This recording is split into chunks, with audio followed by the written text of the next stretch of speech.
Hello, it's Quinn here with PTSD While Black, vlogging every day in June. Um, you didn't see me, I didn't post a video on YouTube. Oh God, that's bad. I didn't post a video on YouTube yesterday, but I did do a Facebook Live video. Um, and I was like, fuck it, I don't want to post in multiple places. But anyhow, so tomorrow morning I'm scheduled for an EEG. Um, because especially in May, I had a lot of seizure like episodes again. Um, so we're just needing to 100% rule that out, to making sure that's not happening. It's been happening more since I've been on birth control and regulating my cycle. So the belief is that having the seizures like right before my period will start or during ovulation. So it's like peak hormone times. So we're checking my brain out tomorrow morning, and I have to go wash my hair today to make sure I get all the conditioners and oils out. And it sucks because I have natural hair and I'm not allowed to put any conditioner in, and then they're going to put this really gross gel stuff in my hair to glue electrodes to my scalp, so there can't be any oils that would stop the glue from working. And so my hair is going to be kind of crunchy. I don't like that. Even though, okay, technically, because I've had trouble with my neck and shoulder, I haven't really been styling and playing with my hair as much, and that's why this breakage is happening right now. Fuck it. Yeah. So, yeah, I'm gonna have to be forced to deal with my hair. Look at this. Look at this. What are you doing there? Look at all that. My hair's gotten really long. Like, I never paid attention to how long my hair was getting since I went natural a few years ago. Yeah. Anyhow, what I wanted to talk about was how people give you shitty fucking advice about stuff that you already know. Like, I've been in a lot of pain this week. Like, a lot of physical pain. And my PTSD, I'm finding the more physical pain I'm in, the less I can trust my body, the less I trust the world around me to keep me safe, the less I trust the people around me. And then it starts that cycle of, oh my God, I'm going to be triggered, or the fear of being hurt again. So,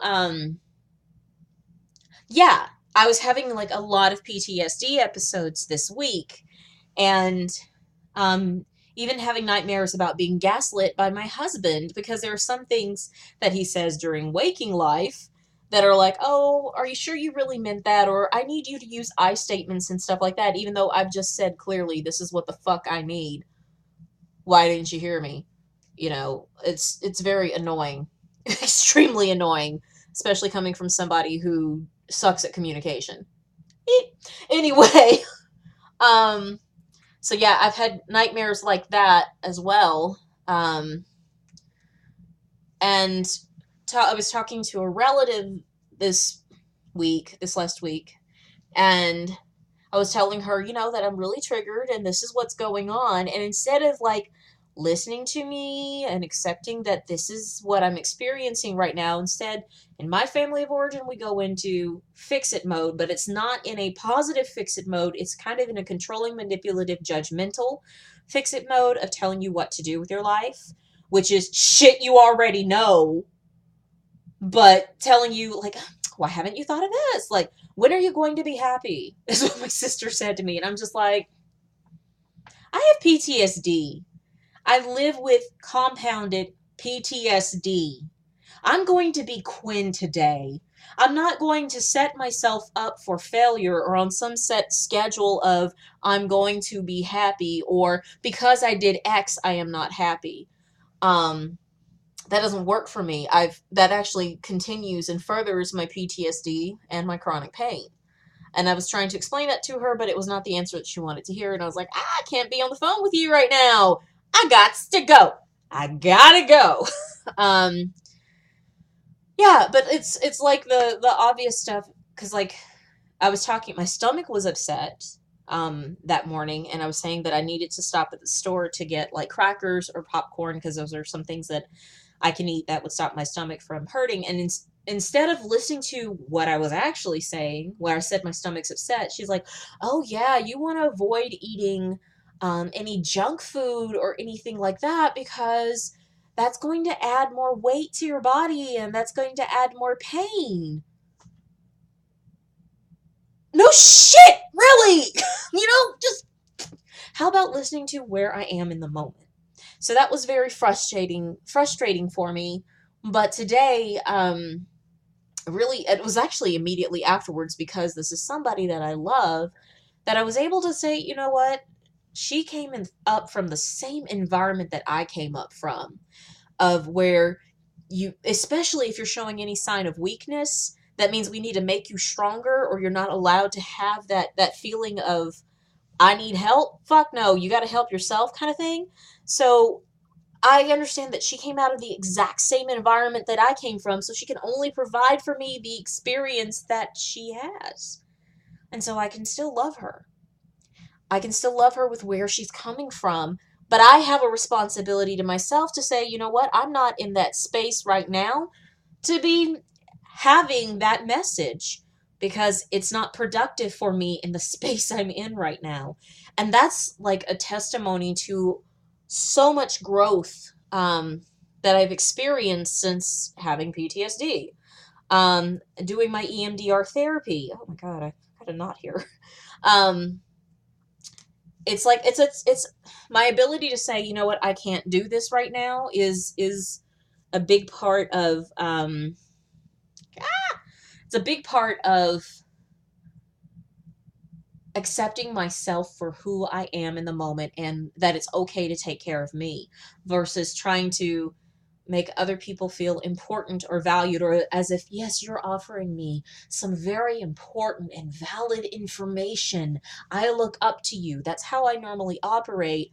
And instead, I can say, you know what, this information, I understand you're coming from a good space, but this doesn't work for me at this moment. Right now, I'm not here to receive that. And it's okay for me to not be in that space to receive it. So, I'm like proud of myself. Pat you on the back there, Quinn. Good job. Um, yeah, and it doesn't have to come from a place of maliciousness or blaming or judging or belittling, but for me to just say that this doesn't work for me right now. What I needed in the moment was understanding, listening, patience, compassion, acceptance. That's what I was needing in the moment. And if the people that I'm with at the moment cannot provide me those things that I'm needing, then I need to separate myself. I need to say, I am not going to be very receptive to what you're offering at the moment, so I need to step away. So that's growth for me. That's total growth for me. It doesn't mean that I have to um, belittle the other person or take anything away from them or that it diminishes their value in any kind of way. It's just an ability for me to preserve my own energy so that I can show up kind of more as a whole person, to show up in love, to show up in respect and value for the relationship that I have with this person versus coming from a place of lack or guilt, shame, fear, retaliation. I don't want to operate in those spaces anymore. It doesn't work for me. Um, yeah, so I guess I can say I'm proud of my progress and I see myself growing, and I'm glad that through my EMDR therapy, through my support groups. That includes the brain injury support group, my women's support groups. Through all of these spaces, I'm learning that I can say, this is me. This is the reality that I'm having right now. And this is what I can contribute, but I can't contribute with this energy. And that's okay. That's fucking amazing. That's fucking amazing. And I really wish my interactions with other people were like that more often. I think I would be like growing so much faster. Yeah. So, anyhow, that's where I am today. Now I'm going to go wash my hair and section it off for them to stick electrodes in my head. Huzzah! Alright, until next time. Peace.